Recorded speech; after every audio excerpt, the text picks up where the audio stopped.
welcome back to the channel. My name's Alexis. I'm here with the production from Higher Hertz, and today we're going to be talking about what to do when you first got your violin and how to set it up so you can play. So the violin's already in the case. We're going to go ahead, just open it. It's often clasps. Some have zippers. And when you get inside, most likely what you will have already is a bow.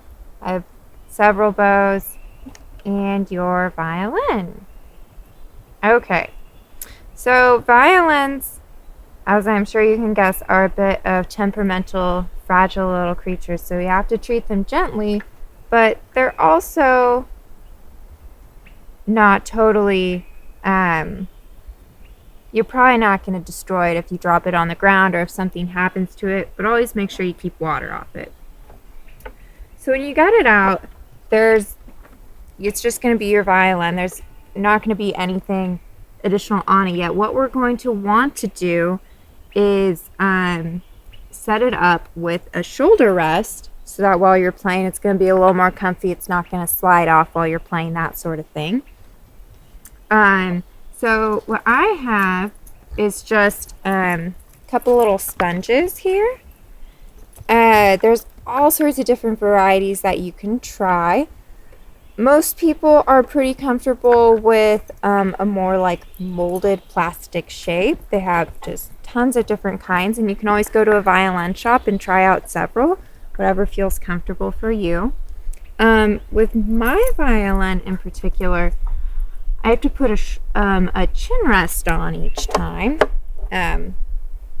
just for additional height for myself. But most violins are already going to have a chin rest on, and that's also something you can trade out, different parts you can put on your violin over time. Okay, so now we have our violin, we have our shoulder rest on, and for me I put my chin rest on.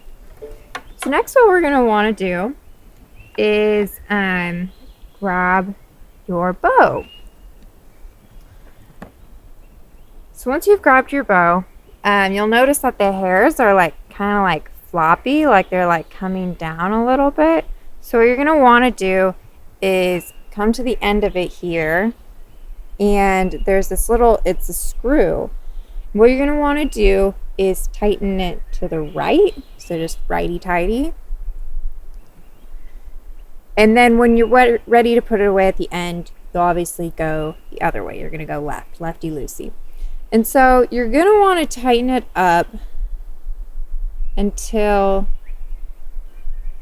it looks like a just barely there sort of smile. There's going to be a little bit of tension if you were to take your hand to kind of the middle here and bring the bow hair up. Normally don't touch the bow hair, but while you're in the beginner stages especially, it's okay to touch it just so that you can feel and you know for sure, okay, this is where I want it to be. And so next what we're going to do is grab our rosin. Most cases should already have a cake of rosin in it, unless maybe you bought your violin at a garage sale or something like that, in which case you're going to want to go to the local violin shop and pick up a cake of rosin. It's just it's a tree resin, so it's kind of like if you've ever seen gymnastics, they'll coat their hands in like a white chalk. It's a similar concept where we're putting it on the bow so that the hair from the bow is going to be sticky, so when we're playing with the violin it'll create sound. So most bows, unless it's brand new, already have a little bit of rosin on them, so you don't need to put a ton on. And I would say every time you get your violin out, you can put like 1 or 2 strokes on, and if you feel like you need more or less, you can always put more, wipe it off on a clean cloth, that sort of thing. So I've actually already put rosin on for the day, so I don't need to, but I'll just demonstrate here. And that's about all you need. Okay.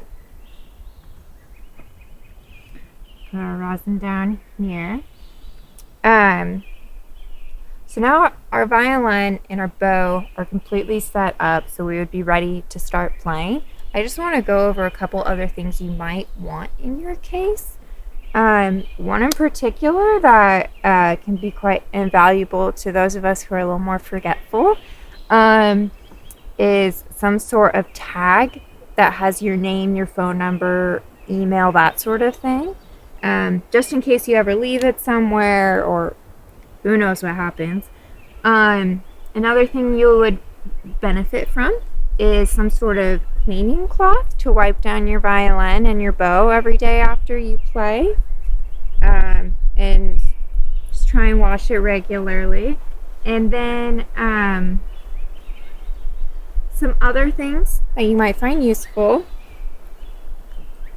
Some sort of tuner and metronome, which we'll go over later. I also keep extra strings in case you were to ever break them. And a few more things here. I like to keep a pencil. Super invaluable every time you go to rehearsal. Never forget your pencil.